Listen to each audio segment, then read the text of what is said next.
Assalamualaikum. My name is Malik Atif and today my topic is organizational culture. First of all, I will explain the definition of organizational culture.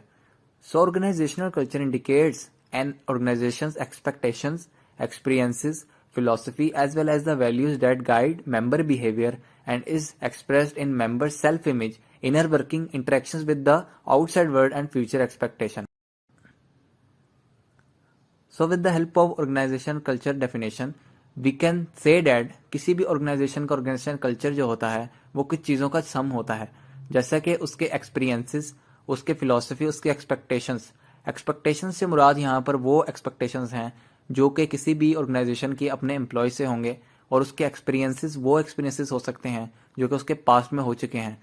अब वो related हो सकते हैं उनके failure से भी या उनकी सक्सेस स्टोरीज भी हो सकती हैं, या फिर अगर हम फर्दर बात करें तो उनके फ्यूचर एक्सपेक्टेशन, जो उन्होंने फ्यूचर में एक्सपेक्टेशन रखी हुई हैं, अपने गोल्स रखे हुए हैं या अपनी एक्सपेक्ट कर रहे हैं कोई चीज़, कोई गोल अपने एम्प्लॉय से, वो सारी चीज़ें हो सकती हैं.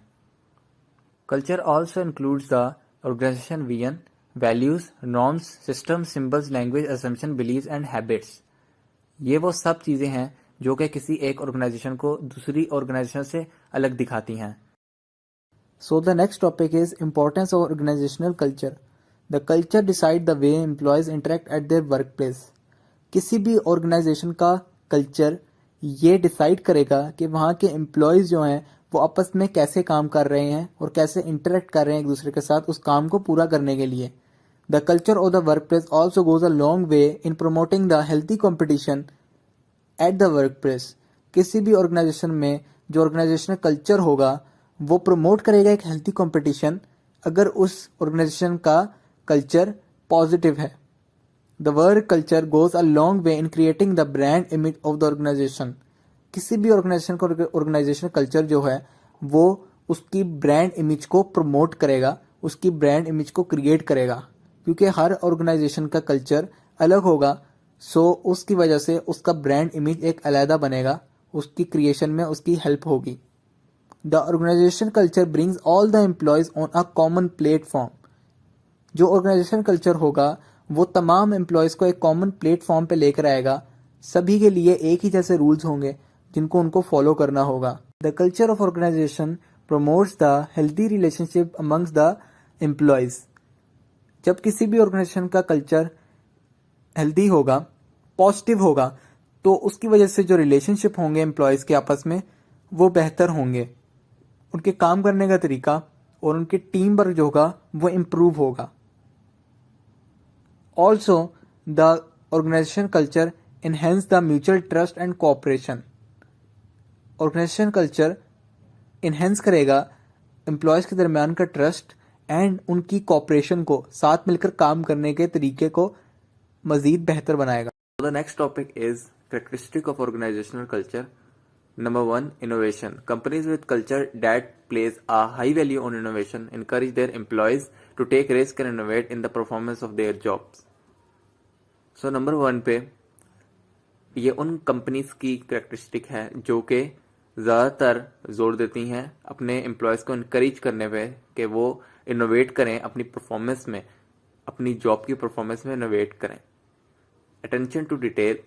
This characteristic of organizational culture dictates the degree to which employees are expected to be accurate in their work. ये उन कंपनीज की करेक्टरिस्टिक है जिसमें कंपनीज एम्प्लॉयज से एक्सपेक्ट करती हैं कि वो अपने काम में एक्यूरेट हो जाएं, अपने काम में 100% अपना दें. So the next one is emphasize on people. Companies that place a high value on this characteristic of organizational culture place a great deal of importance on how their decision will affect the people in their organizations. इस characteristic के साथ वो companies आती हैं या इन characteristic में वो companies आती हैं जो कि इस चीज़ का ख्याल रखती हैं, ये चीज़ को बहुत ज़्यादा इंपॉर्टेंस देती हैं कि इनके किए हुए फैसले जो पीपल हैं, जो लोग हैं इनकी ऑर्गेनाइजेशन के अंदर, उनको कैसे इफेक्ट करेंगे, उन पर कैसे असरअंदाज होंगे. For these companies it is important to treat their employees. इनके लिए बहुत अहम होता है कि अपने काम करने वालों या अपने एम्प्लॉयज़ को हमने रिस्पेक्ट से ट्रीट करना है उन्हें.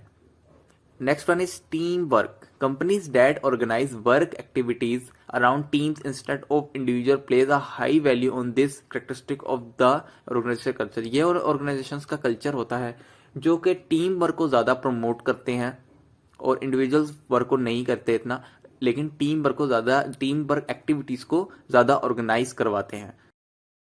So the next one is aggressiveness. Companies with an aggressive culture place a high value on competitiveness and outperforming the competition at all cost। ऐसी कंपनीज कंपटीशन पे ज़्यादा जोर देती हैं अपनी ऑर्गेनाइजेशन के अंदर, जिससे उनकी परफॉर्मेंस ज़्यादा हो जाती है। Stability, a company whose culture place a high value on stability is rule oriented होते हैं। ऐसी कंपनीज जो कि रूल को ज़्यादा प्रेफर करती हैं, रूल्स को, एंड जिनके आउटपुट जो होता है वो प्रिडिक्टेबल होता है एंड ब्यूरोक्रेटिक होता है in nature.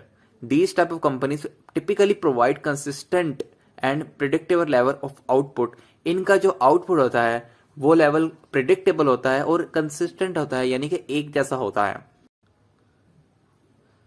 So the next topic is types of organisation culture. Number 1 is normative culture. In a such culture, the employees behave in an ideal way and strictly adhere to policies of the organization. No employee dare to break the rule and stick to already laid policies. So इस type में वो companies या वो organisation आती हैं जिनमें employees को हर हाल में रूल्स को फॉलो करना होता है और किसी की इतनी हिम्मत नहीं होती कि वो किसी भी रूल को ब्रेक कर कर अपनी मर्जी कर सकें। Next one is pragmatic culture. Such organization treat their client as a god and do not follow any set rules. ऐसी ऑर्गेनाइजेशन अपने क्लाइंट को सबसे ऊपर रखती हैं एंड फॉलो किसी भी रूल को नहीं करती। Every employee strives hard to satisfy client. हर क्लाइंट को पूरे तरीके से सेटिस्फाई किया जाता है। हर एम्प्लॉय की ये ड्यूटी होती है कि वो क्लाइंट को सेटिस्फाई करे to expect maximum business from their side, ताकि वो ज्यादा प्रॉफिट कमा सके उनकी तरफ से। Academic culture, the roles and responsibilities are delegated according to background, educational qualification and work experiences of the employees. They ensure that various training programs are being conducted at the workplace to hone the skills of the employees। ऐसी companies क्या करती हैं, देखी जाती है उसमें work experience and qualification देखी जाती है एम्प्लॉयज की, और ये डिफरेंट वर्क प्लेस कराते हैं ताकि बढ़ा सके स्किल्स को एम्प्लॉयज के। Fortress culture, there are certain organization where employees are not very sure about their career and longevity. ऐसी ऑर्गेनाइजेशन के अंदर, ऐसी कल्चर की ऑर्गेनाइजेशन के अंदर एम्प्लॉयज को अपने करियर के बारे में सही पता नहीं होता या उनको दूर तक अपने करियर के बारे में सही से वो प्रिडिक्ट नहीं कर सकते, क्योंकि सच ऑर्गेनाइजेशन फॉलो फोर्ट्रेस कल्चर। क्योंकि ये ऐसी ऑर्गेनाइजेशन जो होती हैं वो फोर्ट्रेस कल्चर को फॉलो करती हैं। The employees are terminated if the organisation is not performing well. अगर ऑर्गेनाइजेशन परफॉर्म नहीं करेगी अच्छा, तो ऐसे एम्प्लॉयज को टर्मिनेट कर दिया जाता है जो कि वहां पर काम कर रहे होंगे, उन्हीं को जिम्मेदार माना जाता है।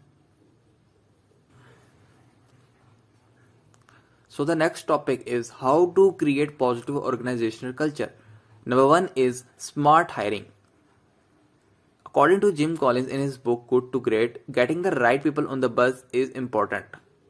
यानी कि वो लोग जो कि ठीक हैं ऑर्गेनाइजेशन के लिए, उनको साथ रखना ज्यादा जरूरी है। Simply laying out a vision is not enough. Simply एक विजन रखना काफी नहीं है। You must hire the right people who can take your company to great heights. हमें उन लोगों को साथ लेकर चलना होता है, उन लोगों को हायर करना होता है जो कि हमारा काम कर सकते हैं और हमारी कंपनी को एक बुलंदी में लेकर जा सकते हैं। Next one is listen. Nothing can dampen an employee's spirits more than the feeling that they are not being heard. Start by listening to the concern and problems your employees face in the workplace and try to make appropriate changes to increase their productivity. इससे मुराद है कि जब organisation के अंदर employees की problems को सुना जाता है और समझा जाता है और उनको सॉल्व करने के लिए कुछ स्टेप्स लिए जाते हैं, तो वो इंक्रीज कर देती है प्रोडक्टिविटी को उनकी, जिससे हमारा जो ऑर्गेनाइजेशन कल्चर होता है वो इम्प्रूव हो जाता है, वो पॉजिटिव बन जाता है। Next one is engage. Keep your employees in the loop about what's happening. Share your films, future goals, plans for expansion and financials. अपने किसी भी ऑर्गेनाइजेशन कल्चर को पॉजिटिव करने के लिए ये ज़्यादा ज़रूरी है कि अपने एम्प्लॉयज़ को अपने साथ रखा जाए, अपने साथ चलाया जाए और उनसे डिस्कस किए जाए कि हमारे फ्यूचर के गोल्स क्या हैं एंड सारे प्लान्स को उनसे डिस्कस किया जाए। So the next point is reward. Never underestimate the impact of few kind words. A simple pat on the back or good job can mean a lot to an employee, especially when it comes from the boss. So इस point से मुराद है कि जब कोई भी boss अपने employ को किसी चीज के ऊपर गुड जॉब बोलता है या उसकी तारीफ करता है उसके किए हुए काम के ऊपर, तो वो उस पर बहुत अच्छा इम्पैक्ट क्रिएट करता है और उसकी प्रोडक्टिविटी को इंक्रीज करता है. It makes them feel appreciated and makes them feel there contribution in team. और वो उनको अप्रिशिएटेड फील करवाता है और उनको फील करवाता है कि उन्होंने अपना 100% कंट्रीब्यूट किया है टीम के अंदर जब उन्हें काम दिया गया था उसके ऊपर. So the next topic is benefits of positive organizational culture. Number 1 is to increase the engagement rate of the workforce. यानी कि एक पॉजिटिव ऑर्गेनाइजेशनल कल्चर इंक्रीज करेगा एंगेजमेंट रेट वर्कफोर्स का. Number 2 is decreases the turnover rate, और ये decrease कर देगा turnover rate किसी भी ऑर्गेनाइजेशन का. Number 3 is improve work satisfaction level of the employees. ये वर्क सेटिस्फेक्शन जो लेवल होता है किसी भी एम्प्लॉयज का कंपनीज के अंदर, उसको क्या करता है, इंप्रूव कराता है ताकि वो अपना 100% दे सकें, जो कि उनकी इंप्रूव करेगा प्रोडक्टिविटी को. Number 4 is increase growth rate of organisation. ये ग्रोथ रेट कह सकते हैं कि प्रॉफिट को इंक्रीज करेगा ऑर्गेनाइजेशन के, क्योंकि जब एम्प्लॉयज की सेटिस्फेक्शन लेवल ज्यादा हो जाएगा तो उनकी प्रोडक्टिविटी ज्यादा हो जाएगी, और जब प्रोडक्टिविटी ज्यादा होगी तो प्रॉफिट सेम ज्यादा हो जाएगा.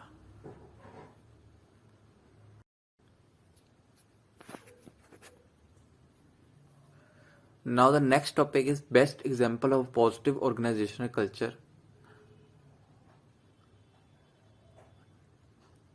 Tesla is the one of the best example of positive organizational culture, because Tesla organizational culture creates opportunities for innovation that keeps the competitiveness of the electric car business. It is the best example of positive organizational culture because the characteristic of this corporate culture encourage the company's employees to generate a new ideas and solutions. So Tesla एक बहुत अच्छी example है एक positive organisational culture की, because this type of corporate culture motivates employees to develop profitable solutions to current and emerging problems in the target market. For example, the company employs its organizational culture is in developing advanced electric vehicle as a solution to environmental issues surrounding automobiles that have external combustion engines.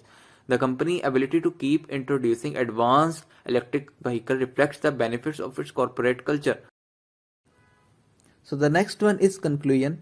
The positive culture organization is very important.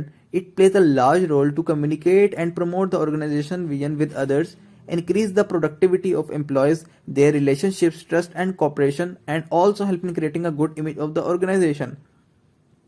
किसी भी organisation का एक positive organization culture होना बहुत ज़्यादा ज़रूरी है, क्योंकि वो एक अहम रोल अदा करता है कि क्या उस ऑर्गेनाइजेशन का विजन है और उसको कैसे औरों के साथ कम्युनिकेट करना है.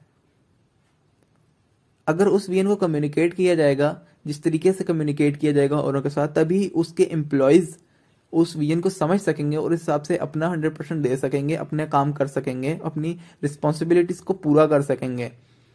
एंड यही ऑर्गेनाइजेशन कल्चर जो होगा वो इंक्रीज करेगा प्रोडक्टिविटी एम्प्लॉयज को एंड देयर रिलेशनशिप्स, उन एम्प्लॉयज की रिलेशनशिप्स आपस में और उनके टीम वर्क को, उनकी कॉर्पोरेशन को इम्प्रूव करेगा, और ऑल्सो हेल्प करेगा एक ब्रांड इमेज बनाने के लिए किसकी, ऑर्गेनाइजेशन की.